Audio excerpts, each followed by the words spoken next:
When it comes to summer salmon, what makes that special? Oh, I would take that season over anything. I really kind of wish that that was always the fishery. You know what I mean? That July period. I think I fish out of Bald Eagle Harbor, which is kind of it's still the western basin, western central basin of Lake Ontario, South Shore.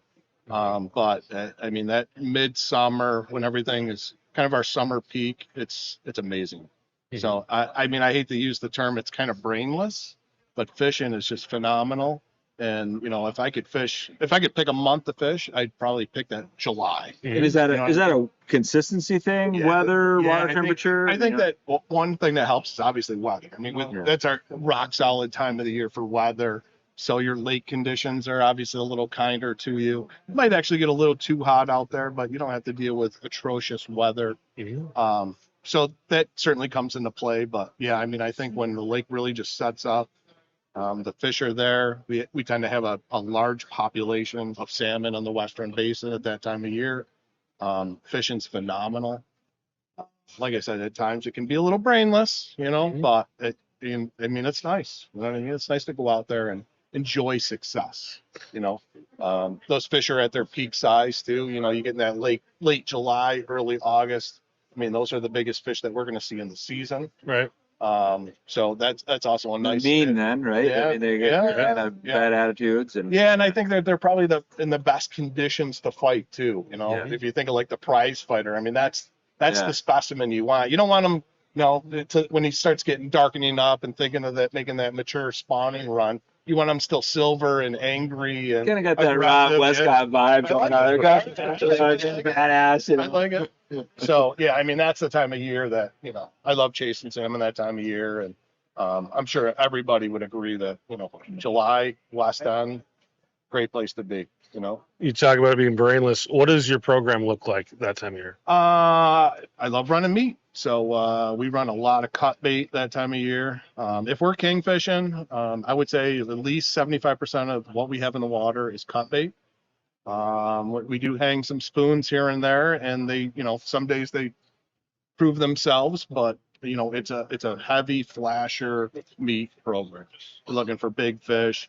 We're, that time of year, you're fishing a little deeper in the water column, 50 to 100 down. So those big flashers and a lot of meat in the water. They put a lot of fish in the boat. That's on the year for us. And that's on, downriggers, on divers. Like a typical 8-rod spread might be, I run 3 downriggers. So we would fish hawk on the center rigger. That's going to be my deeper rigger. We're going to have meat on that. My 2 outriggers, 1 and 3 as we label them. We probably hang spoons on those. 2 divers, 1 on each side, meat on those. And then coppers across the board.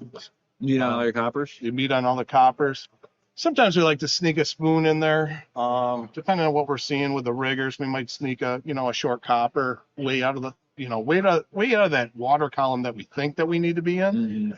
High, warm water type thing, way and it's just kind of, but we're getting bites there. You're seeing bites on like cheaters off of spoons. So we might fish we might be fishing 300, 400, 500 coppers, but all of a sudden we start seeing bites on those 150 coppers. And I get that question a lot with coppers, like, what's your best copper? Like, I need to buy my first copper. What should I buy? And I tell everybody my best coppers throughout the year are 150 coppers. And everybody's like, really? Yeah, those are, you just put fish in the boat. So, but a lot of junk lines. So we tend to mix it up a lot with junk lines. But like I said, it's a heavy meat program. Certainly, and especially if we're in tournament mode, we're looking for size and not just numbers. So. Very good. We got a couple questions coming in right now. We'll get to this one here from Justin first. Justin, just looking, can you talk a little bit about scum lines and current breaks and how to fish those? So I wouldn't say that scum lines would really come into play, but certainly currents. We tend to push. If you fish near shore, you're going to see the majority of your currents going to be basically bouncing off the shoreline. The farther away from basically the shoreline you get, the lake is a little bit more the word I'm looking for. Consistent, maybe. Yeah, yeah. Predictable. Yeah, and so I mean, we do fish in the terms of using breaks. It's more of a down break. Basically, with the fish hawk, we can find out where temperature changes are, and we tend to try to find those lines because in reality, structure for these fish is based on temperature. So you know, in the world of bass fishing, you know, every dock has got a bass under it. But if we have consistent temperatures, it's tougher to find fish.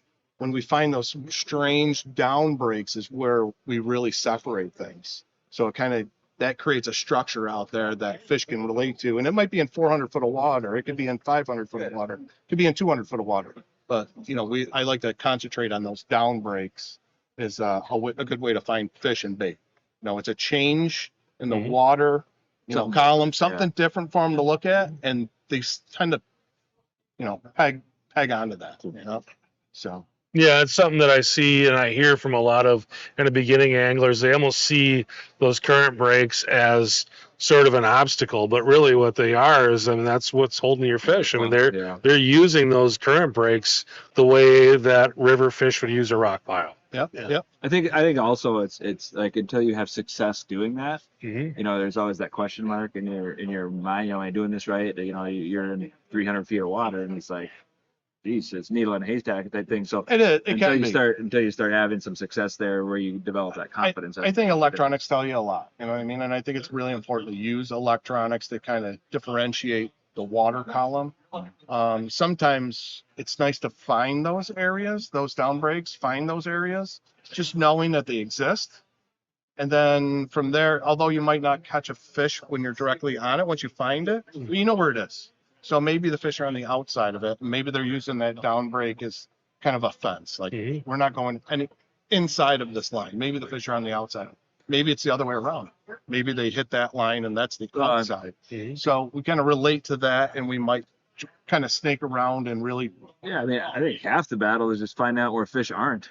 I mean, there's so much water out here. I mean, It really is. It's you know, it's like fishing an ocean. It's like, well, where aren't the fish going to be? And if you can at least take those away, that's a good place to start. I like hunting water. I would say it's a kind of a strange thing to enjoy on the lake, but that elimination of water, learning what the lake's doing, and it seems like I always say like the more you think you know, the less you probably do. So you could have fished 5 days in a row, think you got the lake all figured out. You show up on that 6th day and you realize like the lake has changed. But at the end of the day, you kind of can look back and reflect like, all right, hey, we looked for fish here, we looked for fish there.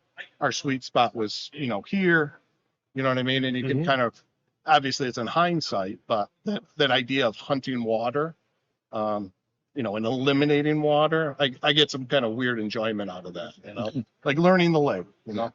Well, that leads pretty well to this question here from Great Lakes Troller. It says it's midsummer, sun is high. Are you fishing the blue zone, 300 plus? Are you searching for that 48 to 50 degree temperatures? Not even a question. I'm in blue zone. Shallow water. I like that. Is he saying foot of what? 48 to 50? I think he's saying degrees there. Yeah, it looks like degrees. So definitely offshore. Certainly in high sun. Love that, you know, early morning start in shallow water, but certainly with high sun, as you get that time of year, we make the push offshore. Fishes stay more active that time of year. Middle of summer, I'm going to settle my center rigger with my probe 45, 46, probably somewhere in the mid 40s. And we're probably going to fish up from there. We'll obviously make our adjustments, you know, once we start getting bites, but it's going to certainly be an offshore thing for us. Are you a when in doubt troll out guy, or without it? Not even a question. Okay. So yeah, it tends to always have some fish in, let's say, that 100 foot of water. But they might not be catchable. Correct. Yeah. And I just have a little bit more confidence that if we slide out, those fish offshore stay active a little bit longer all day. Those fish inside, it's almost like they want to kind of take a nap, and they're there. They just, for some reason, they're stubborn. They don't want to leave them.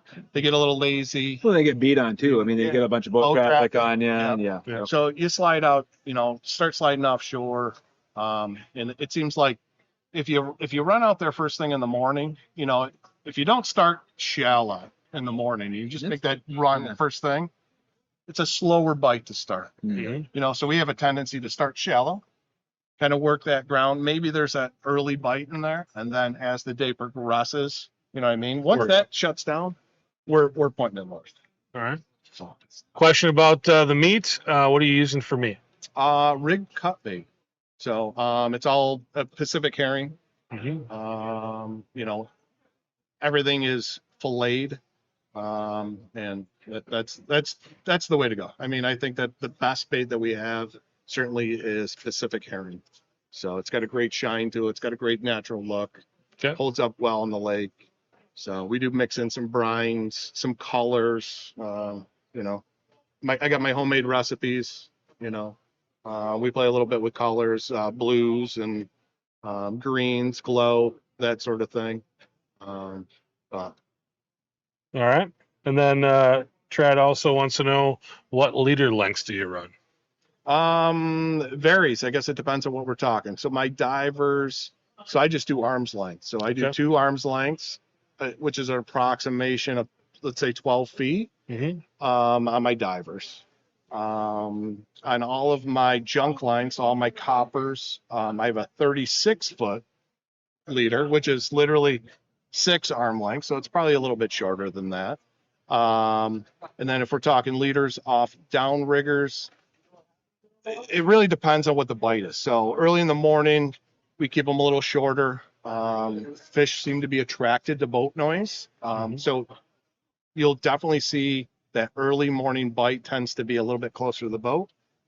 As the sun comes up or just later in the day, they get a little bit shyer, and that's when your junk lines seem to perform. Mm-hmm. But so we'll start with, 15 maybe off the ball. By the end of the day, we could be stretched out 25, 30, 35. Really depends where in the water column too. Certainly there is something to be said, where you are in the water column. If you're, shallow, fishing the top 30, you want a little bit longer leads. Once you get, 100-foot down, running those 15 to 25-foot leaders is more than enough. Very good. Trevor, anything else for Rob? When in doubt, troll out. Yeah, There you go. exactly.